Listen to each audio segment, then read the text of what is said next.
mga hidden signs and symptoms ng depression, na depressed na pala tayo. So number one, irritable. Napakabilis nating mairita. Yung mga simpleng bagay na hindi naman tayo naiinis, naiirita na tayo. At may kasama na ring anxiety yan. Number two, masakit lagi ang katawan.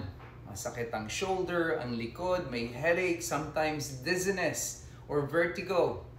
May low back pain, stomach ache, lalo na yung stomach ache. Pakiramdam mo, lagi kang masakit yung tiyan mo. Yan, number two. Ang pinaka-importante, itong severe fatigue.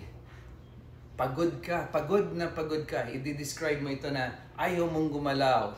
Kahit na nakatulog ka ng maayos, kahit na nakapagpahinga ka, you feel you're tired. Wala kang energy. So, obserbahan niyo yan. Yan yung mga signs and symptoms ng depression. So kung may natutunan kayo ngayon or meron kakilala kayong parang may depression, send nyo itong video na ito. Maaring makatulong ito at magawa ng paraan. So, save the video, share the video.